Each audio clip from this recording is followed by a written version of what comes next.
I am Amanda Wilson, 34 years old, and a senior architect at one of New York's top firms.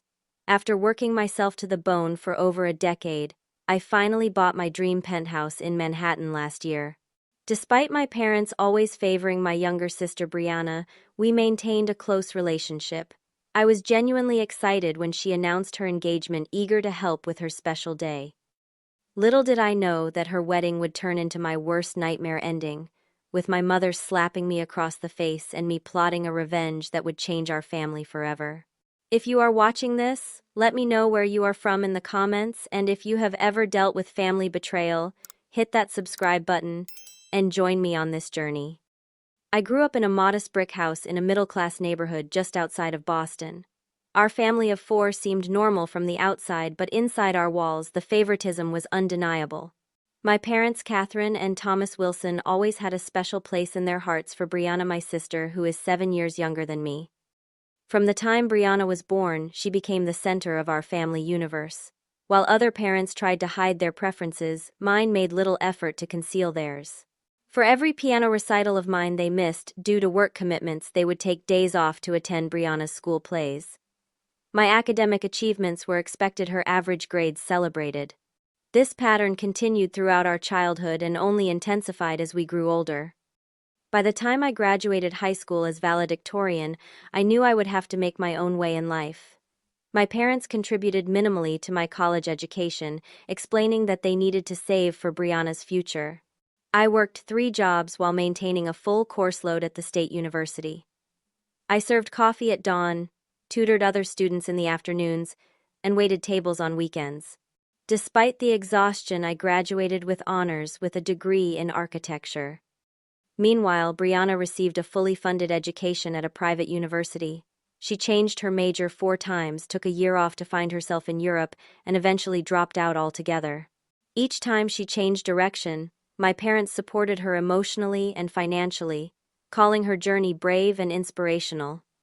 After college, I moved to New York City with nothing but 2 suitcases and boundless determination.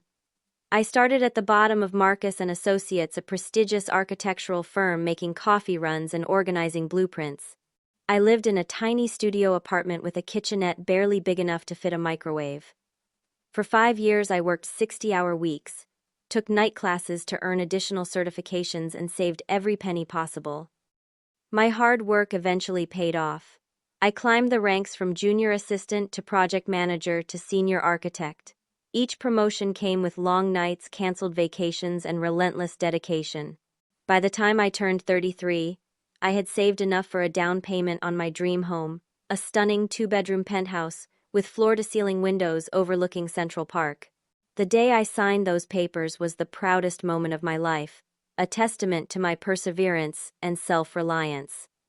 Throughout those years, Brianna bounced between careers. She tried fashion, merchandising, interior design, social media influencing, and yoga instruction. None lasted more than 8 months. Our parents subsidized her rent in trendy neighborhoods, paid off her credit card debt multiple times, and never questioned her choices. When I would call home, conversations inevitably shifted to Brianna's latest adventure, regardless of my professional milestones. Despite this imbalance, I maintained a relationship with my sister. Behind the entitlement fostered by our parents, Brianna had a good heart. We met for brunch when she visited New York, exchanged birthday gifts, and called on holidays. I accepted that our lives had taken different paths, and tried not to harbor resentment. Then Brianna met James Blackwood, the son of a hotel chain owner. Within 6 months of dating, he proposed with a 4-carat diamond ring. Suddenly, my social media was flooded with engagement photo shoots, ring close-ups, and captions about fairy tales coming true. I called her immediately to congratulate her, genuinely happy that she had found someone who made her happy. James seemed kind and clearly adored my sister. His family wealth meant he could provide the lifestyle to which Brianna had become accustomed. During our occasional double dates with my boyfriend Michael, James was always respectful and interested in my career. I appreciated that he valued Brianna for who she was, rather than trying to change her. When Brianna asked me to help with wedding planning, I agreed despite my hectic work schedule. I imagined this would be a chance to strengthen our bond as sisters and perhaps even bridge the gap with my parents. I blocked off weekends, adjusted project deadlines, and prepared to be the supportive big sister I had always tried to be. The first red flag appeared when Brianna announced her wedding party. Our cousin Stephanie would be the maid of honor, not me. While trying to hide my hurt, Brianna explained that I was too busy with work to handle the responsibilities. Before I could process this, she added that she still expected me to help with vendor meetings, dress fittings, and financial contributions. It stung, but I swallowed my pride and agreed. Little did I know that this was just the beginning of a pattern that would culminate in the most humiliating moment of my life. As the wedding date grew closer, Brianna transformed from my sweet sister into someone I barely recognized. The term bridezilla felt invented for her. What started as occasional texts asking for venue suggestions evolved into daily demands for my time, money, and emotional energy. Every weekend for 6 months, I took the train from New York to Boston to attend cake tastings, floral arrangements, and venue tours. Despite not being the maid of honor, I found myself handling tasks that should have fallen to Stephanie. When I mentioned this to my mother, Catherine, she dismissed my concerns.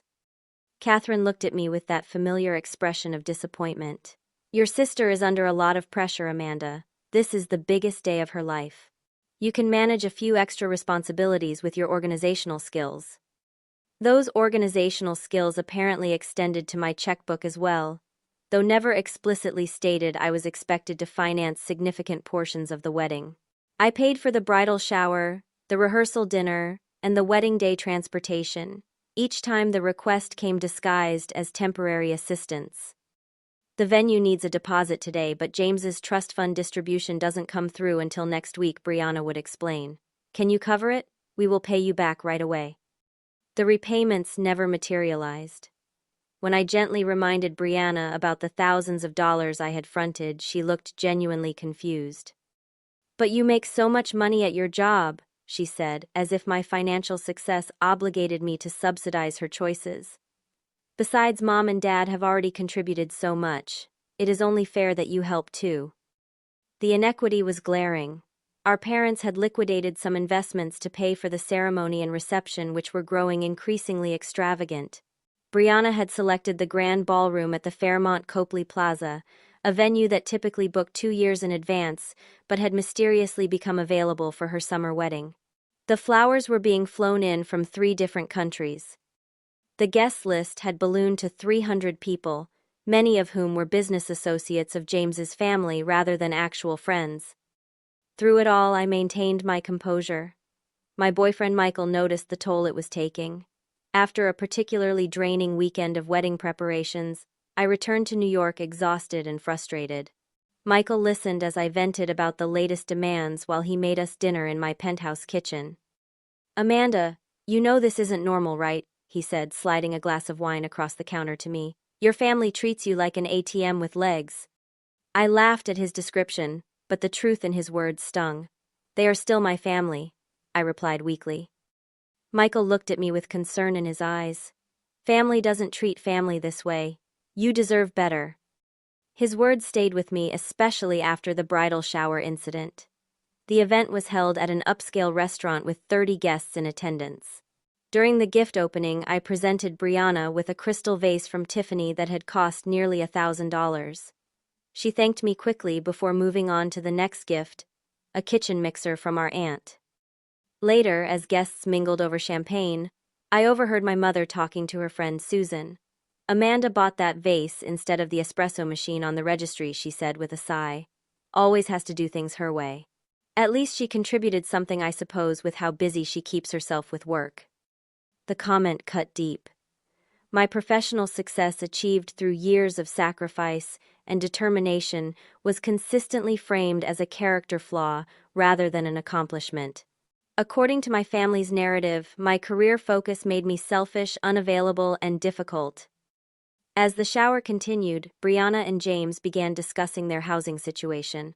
They were currently living in James's downtown apartment but wanted something larger now that they were getting married. "We have been looking at properties in Beacon Hill," James mentioned to the group. "But the market is so competitive right now. Plus nothing feels quite right," Brianna added. "Everything needs so much work or lacks the amenities we want." Something in their tone made me uncomfortable, though I couldn't quite place why. That evening, as I packed my overnight bag to return to New York, I found myself questioning whether all my efforts were actually bringing our family closer together, or simply reinforcing unhealthy patterns. Despite these doubts, I remained committed to supporting Brianna's wedding. I told myself that once the stress of planning was over, things would return to normal. Our family might even appreciate the sacrifices I had made to ensure her special day was perfect. I couldn't have been more wrong. The day before the wedding arrived with clear skies and mild temperatures, perfect weather for the garden rehearsal dinner planned for that evening. I took a half-day from work and caught an early train to Boston, arriving at my parents' house by 2 in the afternoon to help with last-minute preparations. I let myself in using the spare key, calling out to announce my arrival. When no one responded, I assumed they might be in the backyard setting up for the family lunch that would precede the rehearsal. As I moved through the foyer toward the kitchen, I heard voices coming from the living room. I was about to enter when I caught a fragment of conversation that stopped me in my tracks. "Amanda should be helping more with all of this," my mother was saying, her voice tinged with frustration. "She has the resources. I don't understand why she is being so difficult." I froze, my hand on the doorframe.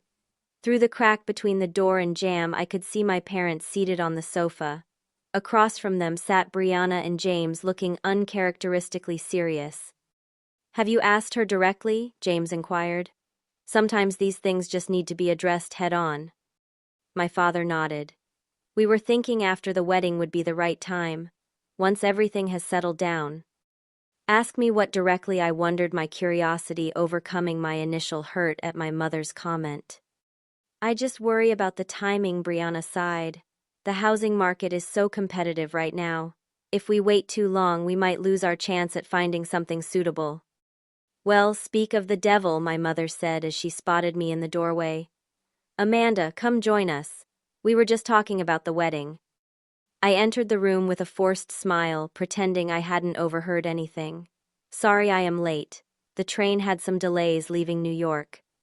"No worries, honey," my father said, his tone noticeably warmer than it had been moments before. "We are just having a little family chat before things get busy." I took a seat in the armchair adjacent to the sofa, aware of a strange tension in the air. "What were you all discussing?" There was an awkward pause before James cleared his throat. "Actually, we were talking about housing. Brianna and I have been looking for months, but it has been challenging to find something that meets our needs in Boston." "The market is crazy right now," I offered sympathetically. "Even in New York, prices keep climbing." "Speaking of your place in New York," my mother interjected, her voice deceptively casual. "That penthouse of yours must feel awfully empty with just you living there." I blinked, unsure where this was going. "Not really. I have my home office in the second bedroom, and the open floor plan works perfectly for entertaining." "But you are just one person," she continued. "All that space for just you while Brianna and James are struggling to find a suitable home to start their family." The implication hung in the air for a moment before I fully comprehended what was being suggested. "Wait," I said slowly. "What exactly are you saying?" My father leaned forward, adopting his business negotiation posture.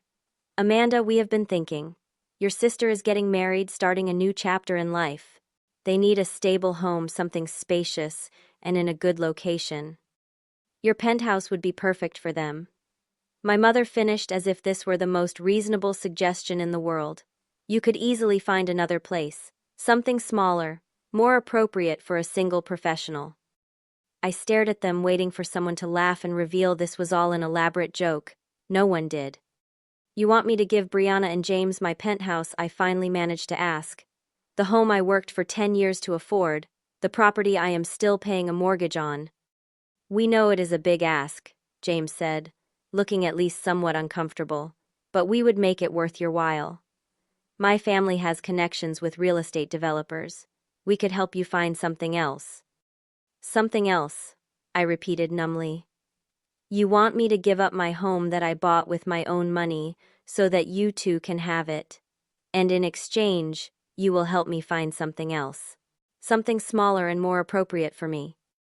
Brianna nodded eagerly, completely missing or ignoring my incredulity. "It would be perfect. Your place is amazing, and it would save us so much time searching.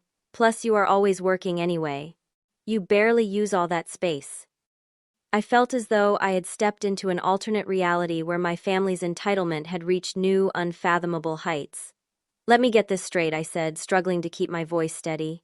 You want me to give up my home, which I saved for years, to afford, worked countless overtime hours to pay for, and spent months furnishing to my taste, so that you can have it because… Why exactly?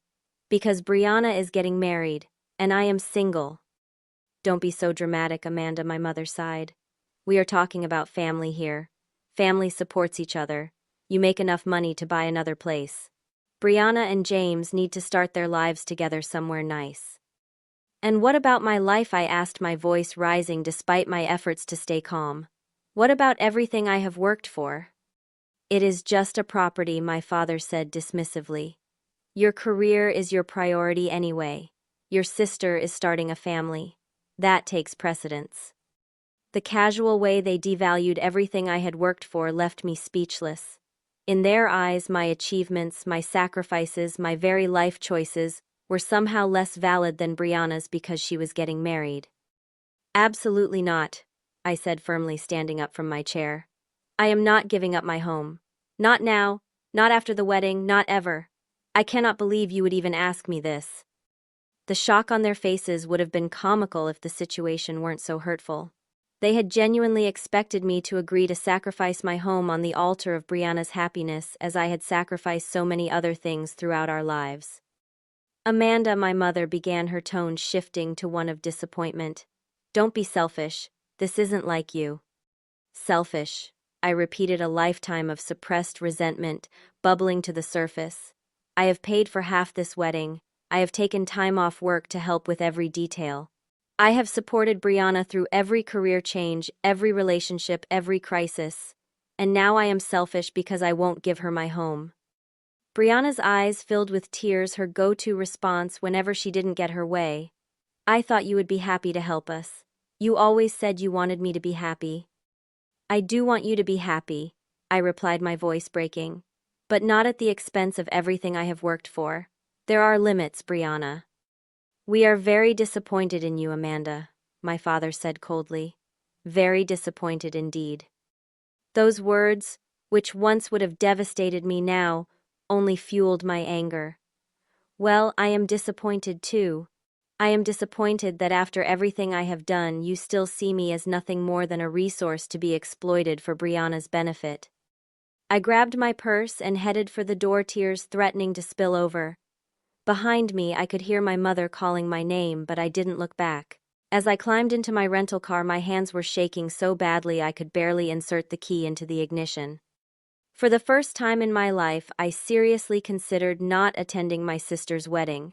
But some stubborn part of me refused to give them the satisfaction of painting me as the villain who ruined Brianna's special day. So I drove to my hotel, checked in, and cried until I had no tears left. That night I called Michael and told him everything. His anger on my behalf was validating. Do not go to that wedding, Amanda, he urged. These people do not deserve you. I have to, I replied. If I don't, they will use it against me forever. I will go, I will smile, I will play my part one last time. But after this, things are going to change. I fell asleep that night with a strange sense of clarity. The wedding would proceed as planned, but my relationship with my family would never be the same again. The morning of Brianna's wedding dawned bright and clear, a perfect June day that seemed to mock my inner turmoil. I woke up in my hotel room with puffy eyes and a hollow feeling in my chest, but I was determined to maintain my composure. Today wasn't about me or my feelings. It was about getting through the next 12 hours with dignity. I arrived at the Fairmont Copley Plaza at 9 in the morning as requested. The historic hotel's grand ballroom had been transformed into a floral wonderland with white roses and peonies cascading from every surface. Crystal chandeliers glittered overhead and champagne fountains stood ready for the reception. The opulence was breathtaking, a testament to the combined financial efforts of my parents, and unwillingly myself. In the bridal suite, Brianna was already surrounded by her bridesmaids, hairstylists, and makeup artists. She looked up when I entered, a moment of uncertainty, crossing her face before she smiled tentatively. "You came," she said, sounding genuinely surprised. "Of course I did," I replied, setting down the garment bag containing my dress. "I said I would be here." An awkward silence fell between us, the events of yesterday hanging in the air unaddressed. Before either of us could speak further, our mother swept into the room in a flurry of perfume and nervous energy. "Amanda, there you are," she said, as if we hadn't parted on terrible terms just hours before. "The florist needs someone to check the centerpieces. Can you handle that while I help Brianna with her veil?" And just like that, we slipped into our familiar roles. I handled logistical issues, directed vendors, and solved last-minute crises while the rest of the family focused on Brianna. It was easier this way to busy myself with tasks, rather than dwell on the hurt and betrayal still fresh in my mind. By the time the ceremony began at 4 o'clock, everything was perfect. I sat in the front row smiling appropriately as Brianna walked down the aisle on our father's arm. She looked beautiful in her designer gown, and James's face lit up when he saw her. Despite everything, a part of me was happy for her. She had found someone who adored her, who could give her the life she wanted. I just wished it didn't have to come at my expense. The reception that followed was lavish by any standard. 300 guests dined on a 5-course meal while a string quartet played softly in the background. Champagne flowed freely, and the dance floor quickly filled after the bride and groom's first dance. I mingled as expected, accepting congratulations from relatives who assumed, as the older sister, that I must have played a significant role in planning the event. "Such a beautiful wedding," our great-aunt Margaret gushed. "You must have worked so hard to help put this together." "Brianna had a very specific vision," I replied diplomatically. "I am just happy it all came together for her." I was at the bar getting a much-needed glass of wine when my mother appeared at my side, her smile fixed, but her eyes calculating. "We need to talk," she said, taking my elbow and steering me toward a quiet corner of the ballroom. "About yesterday." I took a large sip of wine, steeling myself. "There's nothing to discuss. I am not giving up my penthouse. End of story." "Amanda, be reasonable," she hissed, glancing around to ensure no one was within earshot. "Your sister and James need a place to live, a proper place to start their family. Your father and I have already discussed it, and we think this is the best solution for everyone." "The best solution for everyone except me," I pointed out. "Have you even considered what you're asking? That's my home, Mother. My home that I worked for years to afford." "And you can afford another one," she insisted. "You make more than enough money with that job of yours. Brianna and James have their whole lives ahead of them. They need this." "So do I," I replied firmly. My answer is still no.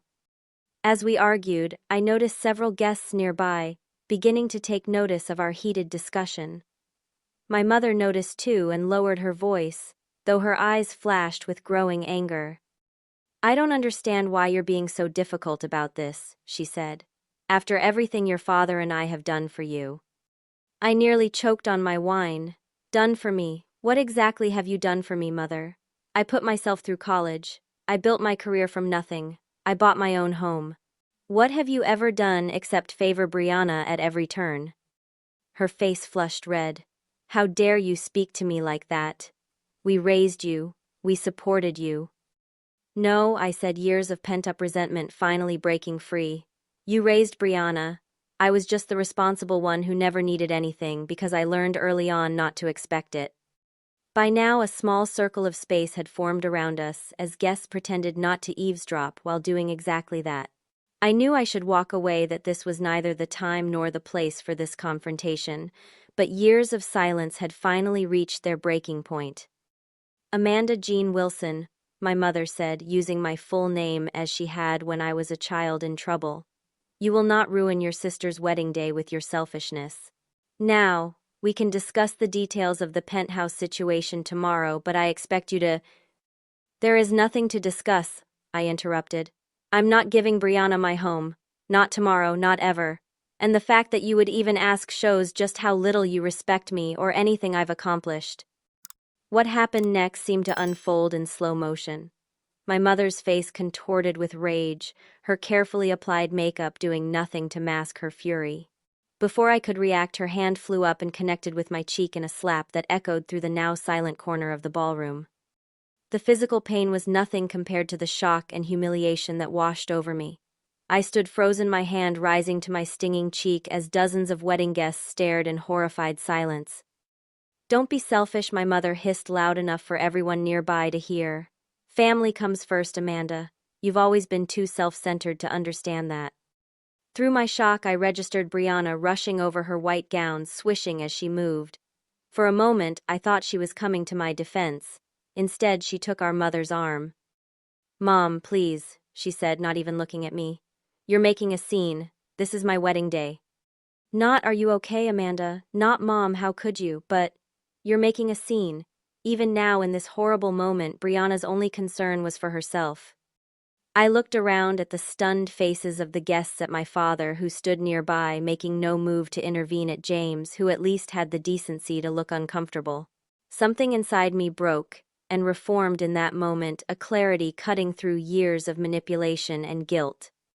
Without a word, I set down my wineglass, turned on my heel, and walked out of the ballroom.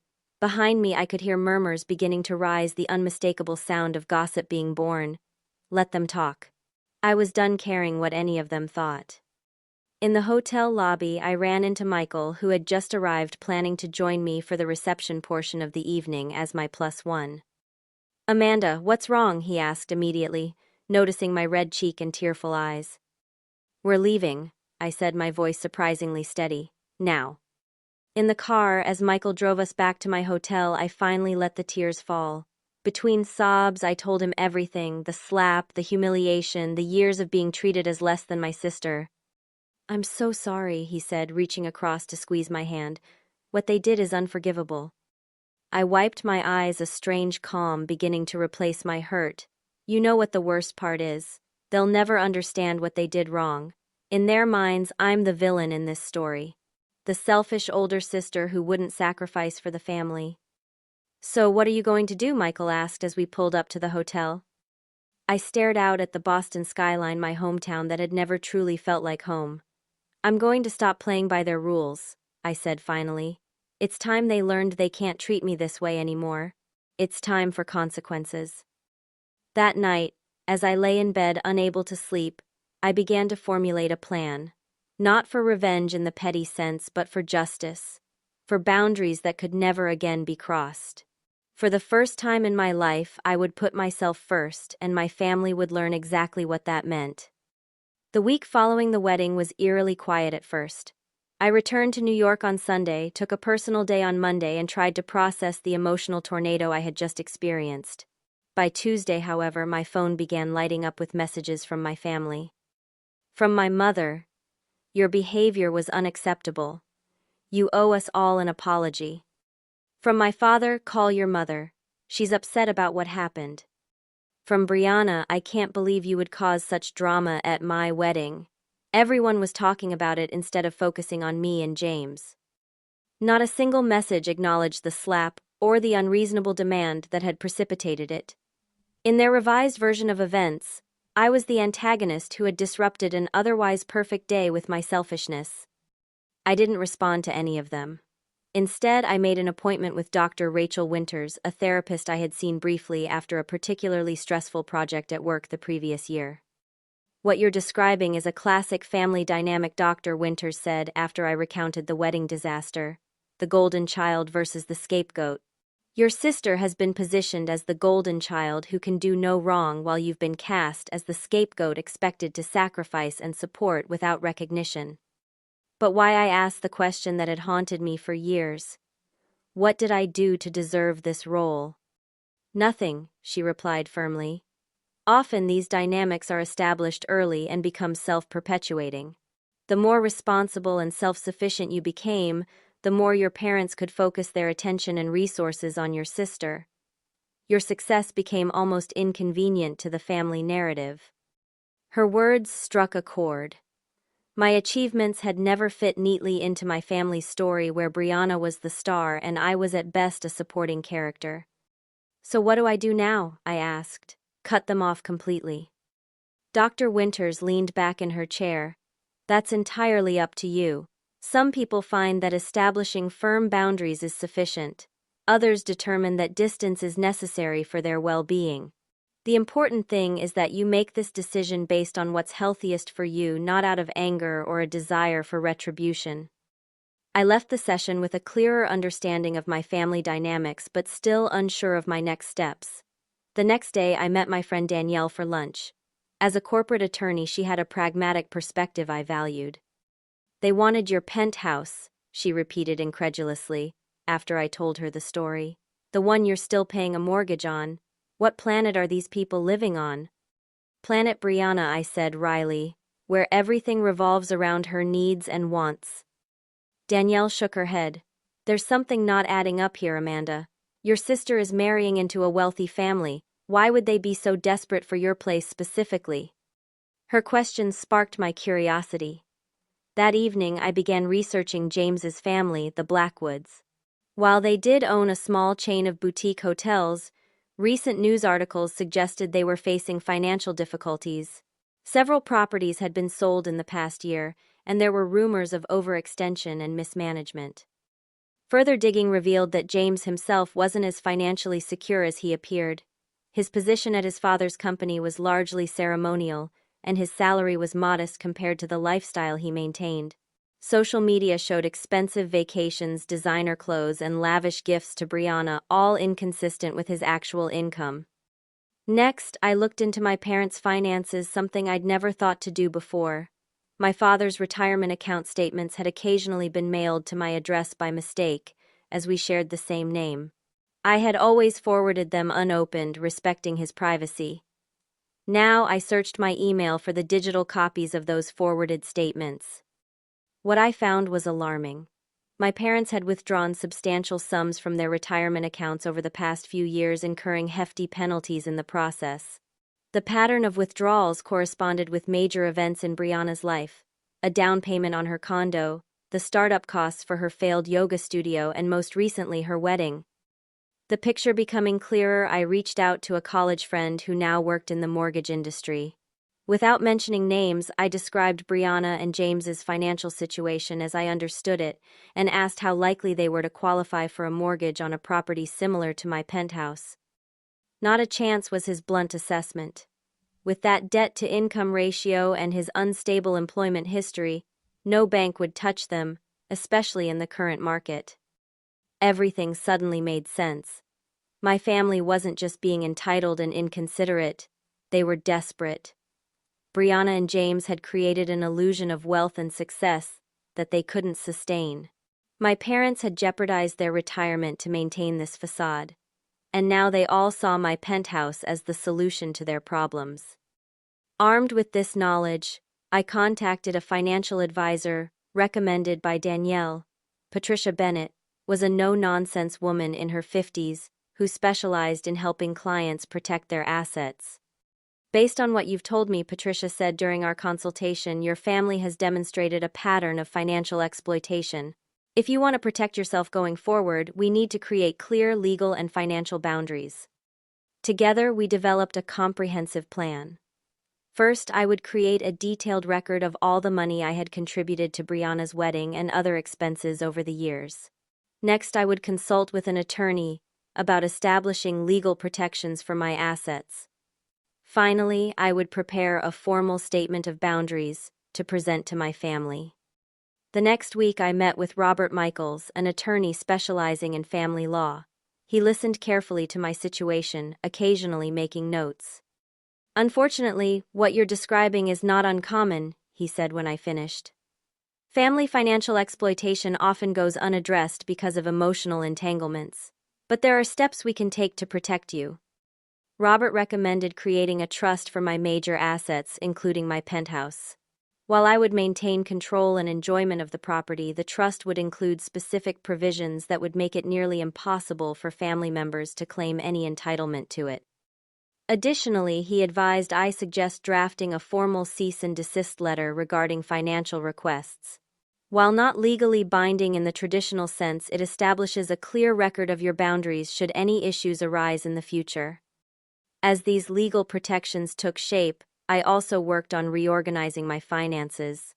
I closed joint accounts I'd maintained for convenience, removed my parents as emergency contacts on various accounts, and updated my will to ensure my assets would be distributed according to my wishes, not family pressure. Throughout this process, my phone continued to fill with messages from my family. The tone had shifted from accusatory to conciliatory, though still with no acknowledgement of wrongdoing. "We miss you, Amanda," my mother texted. "Let's put this unfortunate incident behind us." "Brianna and James are back from their honeymoon," my father wrote. "They've been asking about you. Time to mend fences, don't you think?" I didn't respond to any of these overtures. Instead, I focused on completing my preparations. By the end of the month, I had first compiled documentation of over $70,000 in unreciprocated financial support I'd provided to my family over the years. Second, established a trust protecting my major assets with specific provisions regarding family claims. Third, reorganized my finances to eliminate any vulnerability to manipulation. Fourth, and perhaps most importantly, drafted a clear statement of boundaries with the help of Dr. Winters.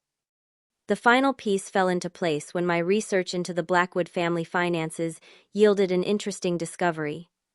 James's father had recently announced a new hotel development in Manhattan, not far from my penthouse.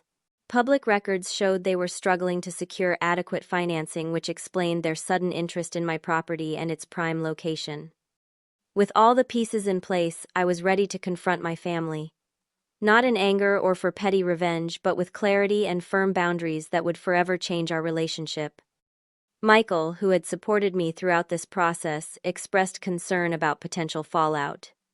"Are you sure you want to do this?" he asked as we discussed my plans. "They might cut you off completely." I considered his question carefully. "I think I'm prepared for that possibility," I said finally. "But I don't think that's what will happen. They need me more than I need them. And it's time they recognize that." With everything in place, I sent a carefully worded email to my parents and Brianna inviting them to dinner at an upscale restaurant in Boston the following weekend. "I think it's time we talked," I wrote simply. Their responses came quickly, all expressing relief that I was finally coming to my senses. Little did they know that the dinner would mark not a return to our old patterns but the establishment of a new order entirely. As I prepared to travel to Boston, I felt none of the anxiety that had accompanied previous family encounters. For the first time in my life, I was approaching my family from a position of power and clarity, not obligation and guilt. Whatever happened at that dinner would be on my terms, not theirs. The stage was set for a confrontation that would change our family forever. Not out of malice, but out of necessity. Not for revenge, but for respect. It was time my family learned that their golden goose was about to stop laying eggs. The restaurant I selected for our family meeting was Sorellina, an upscale Italian establishment in Boston's Back Bay neighborhood. I chose it deliberately for its sophisticated atmosphere and private dining options. This conversation required both dignity and discretion. I arrived 20 minutes early to ensure everything was arranged according to my specifications. The private dining room I had reserved offered a perfect balance of intimacy and formality. A round table for 5 was set with fine china and crystal, an elegant but neutral setting for what would undoubtedly be a tense encounter. "Is everything to your satisfaction, Miss Wilson?" the maitre d' inquired as he showed me to the room. "Perfect, thank you," I replied, placing my leather portfolio on the table at what would be my seat. Inside were the documents I had prepared over the past month, financial records, legal notifications, and my written statement of boundaries. Michael arrived next, squeezing my hand supportively before taking his seat beside mine. "You've got this," he whispered. "Remember, you're not doing anything wrong. You're just establishing boundaries that should have existed all along." I nodded, drawing strength from his presence. I had specifically requested that he attend despite my mother's text, suggesting this should be just family. Michael was my family now in all the ways that mattered. At precisely 7 o'clock, the maitre d' escorted my parents and Brianna into the room. James trailed behind them, looking uncomfortable, but determined to present a united front with his new wife.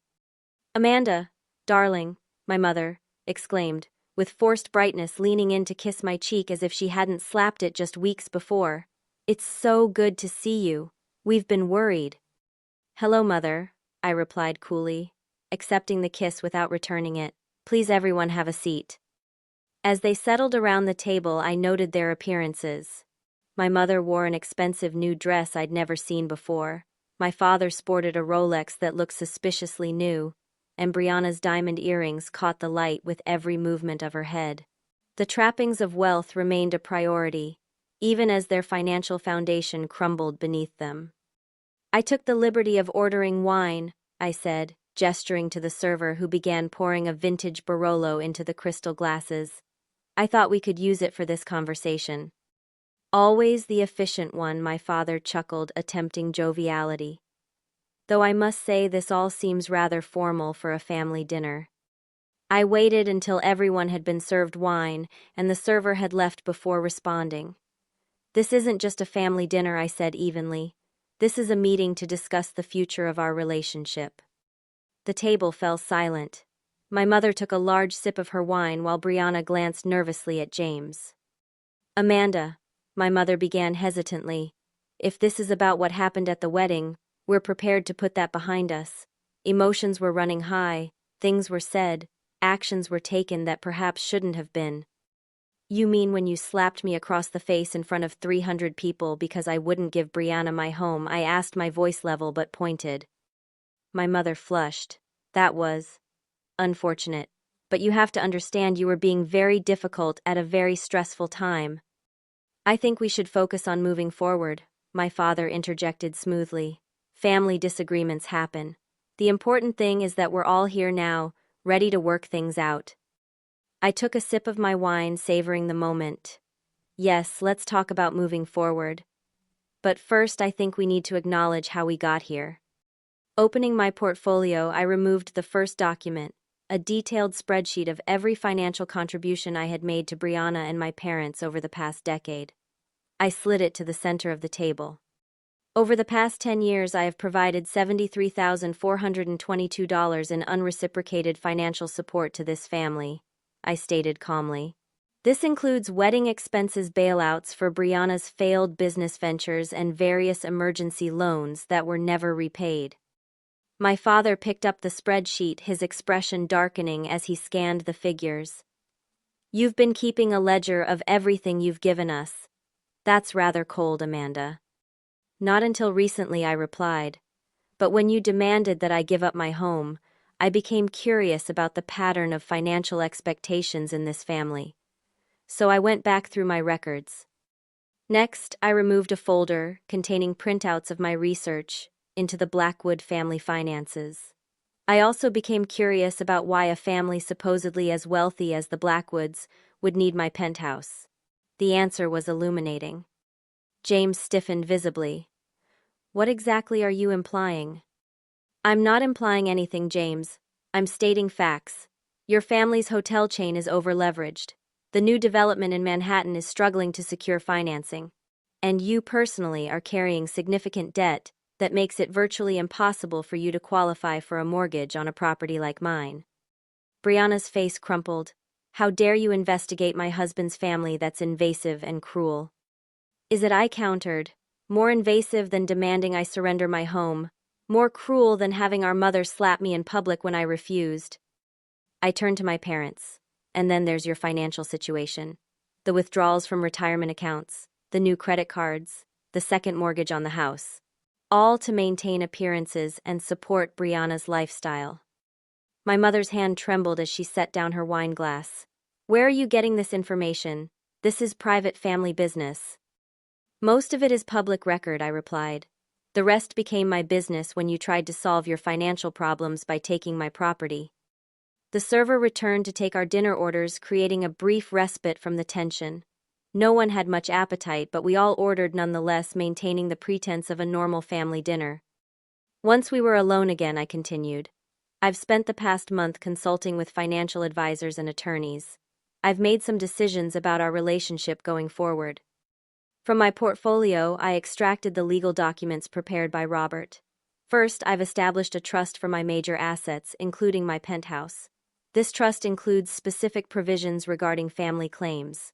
In simple terms, none of you can ever have any legal claim to my property regardless of circumstances.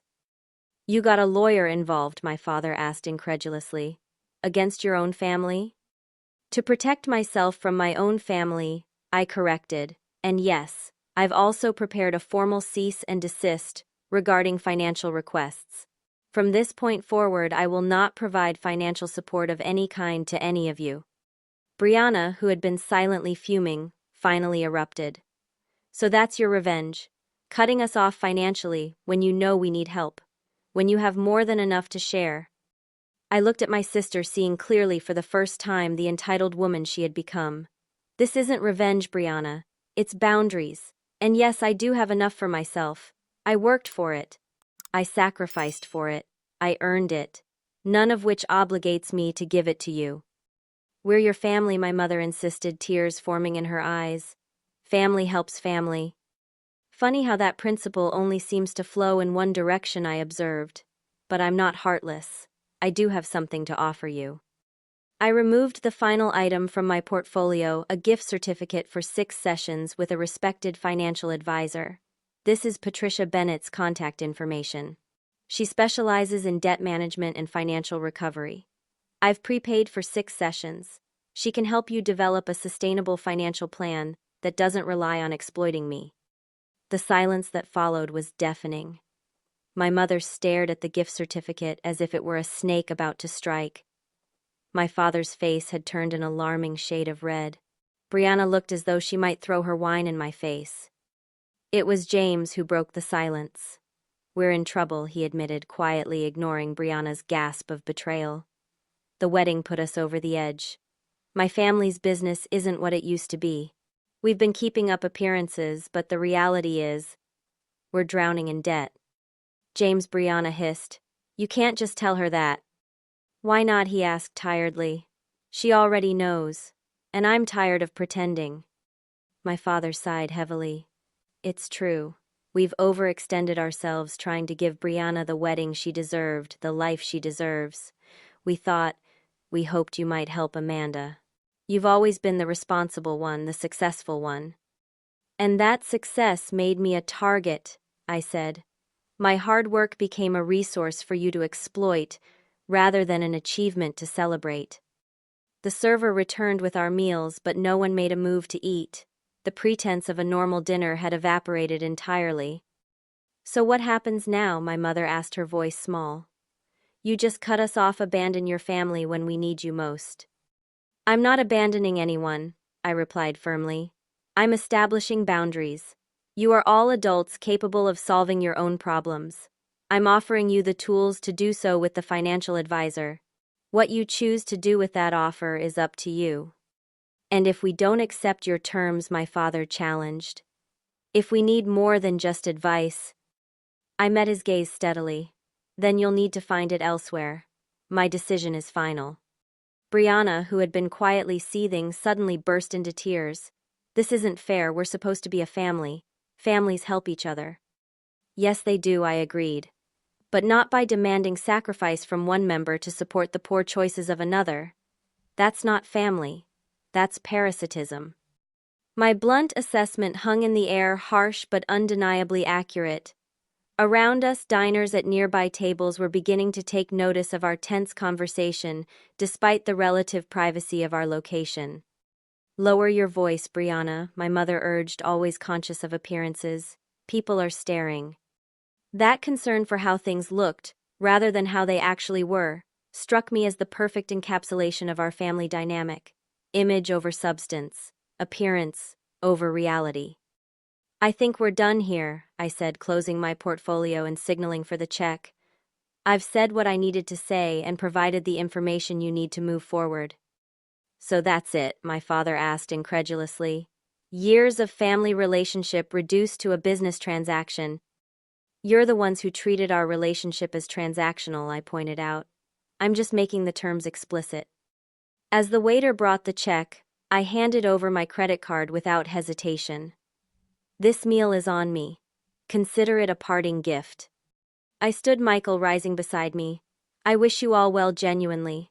I hope you'll take advantage of the financial advisor. She's excellent at helping people rebuild from difficult situations. My mother reached for my hand as I prepared to leave. Amanda, please, We're still your family.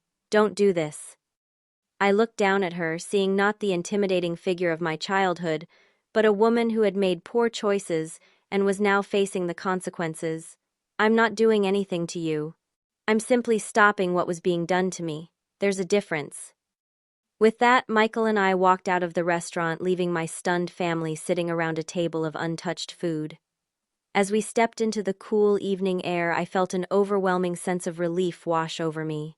For the first time in my life, I had stood up for myself without compromise or apology.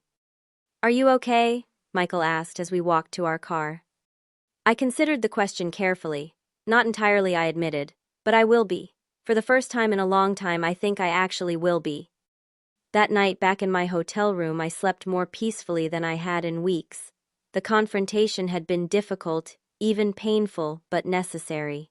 I had set the boundaries that would define our relationship moving forward, not out of malice, but out of self-respect. My penthouse would remain mine, as would the life I had built for myself. Whether my family chose to accept this new reality remained to be seen, but their acceptance was no longer required for my peace of mind. I had silenced their demands not with cruelty but with clarity and consequence. As I drifted off to sleep, I realized that true revenge wasn't about hurting those who had hurt me.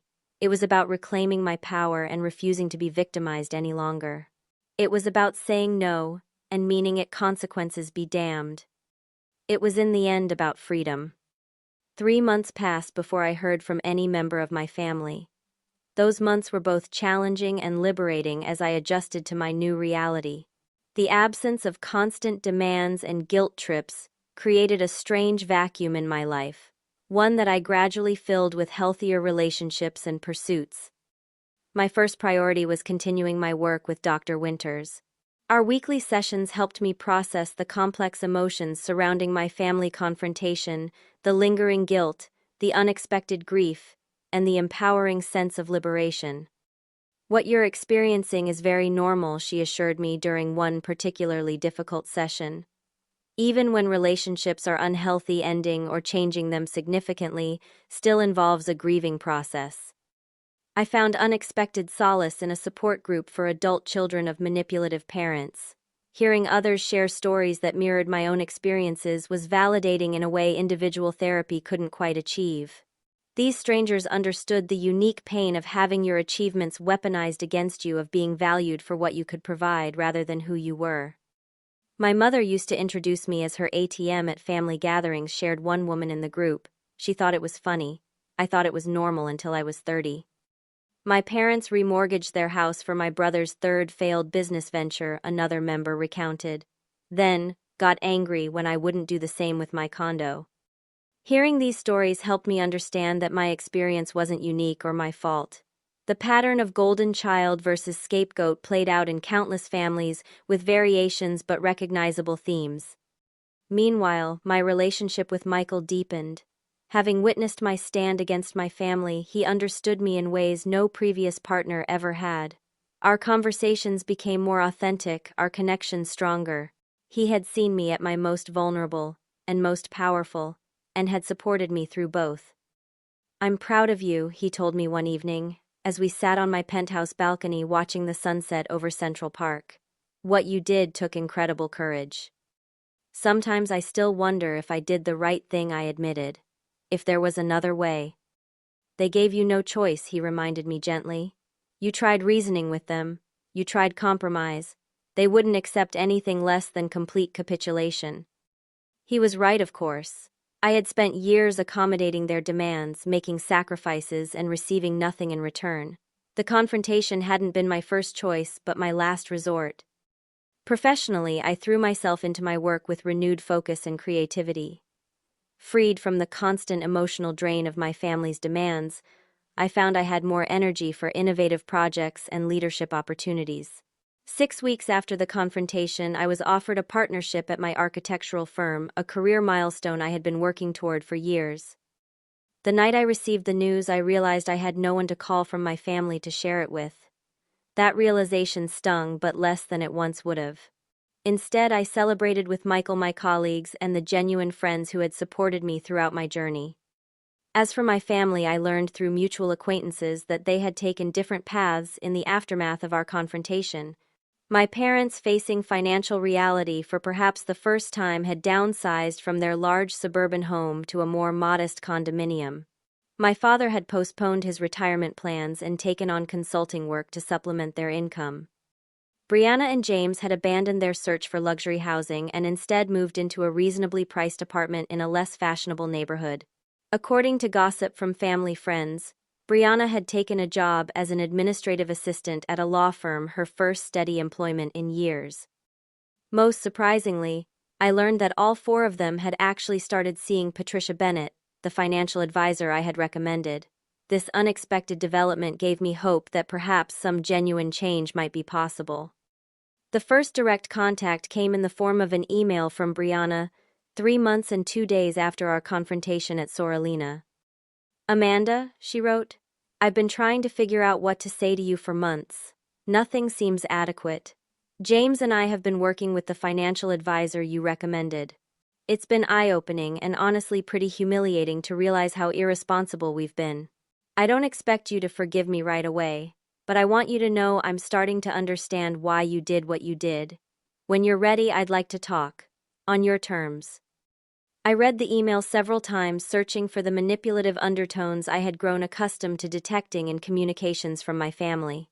Finding none, I replied with cautious openness, agreeing to a phone call the following week. That call was awkward but surprisingly genuine. Brianna spoke without her usual dramatic flair, acknowledging for the first time the pattern of favoritism and exploitation that had characterized our family dynamic. "I never saw it before," she admitted. "I always thought I was entitled to help because I was the younger one, the one who needed more support. I never considered how unfair that was to you." "It wasn't your fault," I said, surprising myself, with the realization that I meant it. "You were a child when this dynamic was established. We were both playing roles assigned to us by our parents." Maybe she conceded. But I'm an adult now. I should have seen it sooner. The conversation wasn't a magical fix for years of hurt, but it was a start. We agreed to proceed cautiously, rebuilding our relationship on more equal footing. My parents proved more resistant to change. My father sent a formal email acknowledging that things got out of hand but stopping short of a genuine apology. My mother remained silent for nearly 5 months before reaching out through my father to suggest a family dinner. That dinner, held at a modest restaurant rather than the upscale setting of our confrontation, was tense but civil. My parents seemed smaller, somehow less intimidating than the figures who had loomed so large in my life. "We've been attending some counseling sessions," my father announced awkwardly over appetizers. "Part of the financial recovery program Patricia recommended." "It's been illuminating," my mother added, her voice lacking its usual authoritative tone. "We've had to examine some patterns in our family that weren't healthy." "I'm glad to hear that," I replied sincerely. "That takes courage." The conversation remained superficial, but the dynamics had shifted noticeably.